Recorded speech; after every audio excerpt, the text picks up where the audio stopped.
Edicionin e nisi me lajmin e fundit, të cilin e paralajmëruam edhe në këto kryelajmërime, bëhet fjalë për një plagosje ku të njëjtën mbrëma janë plagosur 2 persona pas një përleshje në Prishtinë. Policia të premten ka njoftuar se 2 persona ishin sulmuar fillimisht nga një i dyshuar, e më vonë i dyshuari është lokalizuar dhe është parë se ishte i plagosur. Sipas policisë, njëri prej viktimave dhe i dyshuar janë dërguar në QKUK, ndërkaq po raportohet se viktima është në gjendje të rëndë. 2 viktimat meshkuj kosovar kishin pësuar lëndime si pasojë e sulmit nga i dyshuari mashkull kosovar, pas një kohë është lokalizuar i dyshuari, i cili kishte pasur një plag në këmbë dhe është dërguar në QKUK për tretman mjekësor. Në rast dyshohet se është përdorur një armë, njëri nga viktimat dhe i dyshuari gjenden në QKUK në mbikëqyrje të policisë për shkak të lëndimeve që sipas mjekut viktima është ende në gjendje shumë të rëndë shëndetësore. Sipas informacioneve, në këtë incident dyshohet se janë përfshirë dhëndri dhe vjehri, ndërsa konflikti fillimisht raportohet të ketë qenë familjar. Sa qëndrojnë këto pretendime, nëse të njëjtit kanë qenë familjar, do ta kuptojmë përmes një lidhje direkte, bashkë me ne është gazetari Faton Mehmeti. Faton, përshëndetje, faleminderit për këtë inkuadrim. Çka dihet për këtë rast deri më tani? Cilat janë informacionet që ju i posedoni? Pra, si që thotë dhe jo, pra dyshohet që 3 të përfshirit këtë rast, pra janë familjar me styre, ku njëri pra ka mbetur në gjendje shumë të rëndë dhe momentalisht ndodhen në klinikën universitare në një gjendje shumë të rëndë shëndetësore dhe i dyshuri është i plagosur në këmbë dhe është gjithashtu në qendrën klinikë universitare, mirë po është jashtë rrezikut për jetë.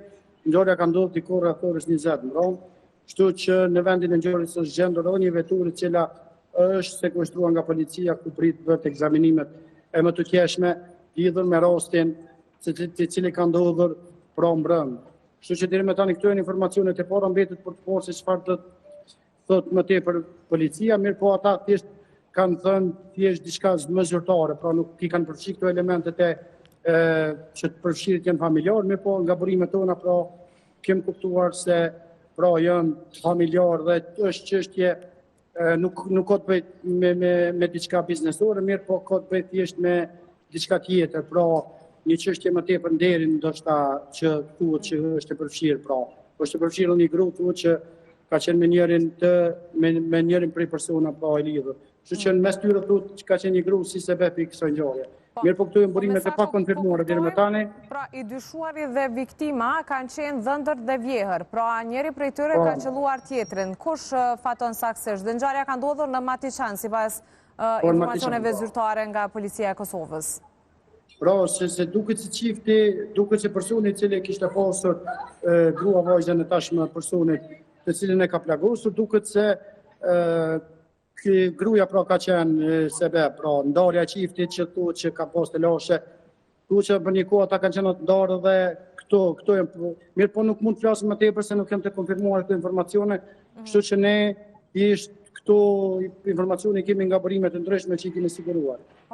E qartë, Faton, e kuptoj. Ju falot pak edhe për gjendjen e viktimës, edhe pse ne gjatë këtij edicioni do të mundohemi të marrim një përgjigje edhe nga QKUK për të kuptuar se në çfarë gjendje janë pranuar ani pse janë ndarë informacionet, por ju tha që njëri prej tyre është në gjendje të mirë shëndetësore, larg rrezikut për jetë. Njëri në gjendje shumë të rëndë shëndetësore, pra po përballet me jetën, derisa personi tjetër është gjendur, pra personi i cili agresorin këtë rast nëse mund ta quajmë kështu, është gjendur afër veturës pra me një plag në këmbë. Derisa personi tjetër cilin ky ja ka drejtuar, në gjendur në një gjendje shumë të rëndë dhe po përballet aktualisht me jetën, pra ende nuk e ka kaluar rrezikun për jetë dhe kështu që këta dy gjenden në mbrojtje të policisë në qendrën e klinikës universitare në Prishtinë, derisa personi tjetër pra thjesht është montuar dhe është liruar me procedurë të rregullt dhe ka dhënë informacionet e para se si më thonë ka ndodhur ngjarja, mirë po policia nuk i ka zbardhur dëshminë e tij ende të plotë. E qartë. E qartë, Faton, dhe mirë është edhe ne si gazetarë të presim edhe informacionet zyrtare qoftë nga policia, qoftë edhe nga qendra klinike universitare, të paktën këto janë për çka është raportuar dhe me burimet e juaja. Unë të falenderoj shumë për këtë inkuadrim dhe këto informacione. Falenderoj edhe ty, edhe të dëshiroj një punë të mbarë dhe ditë të suksesshme. Faleminderit shumë, Faton, ditë mbarë edhe juve.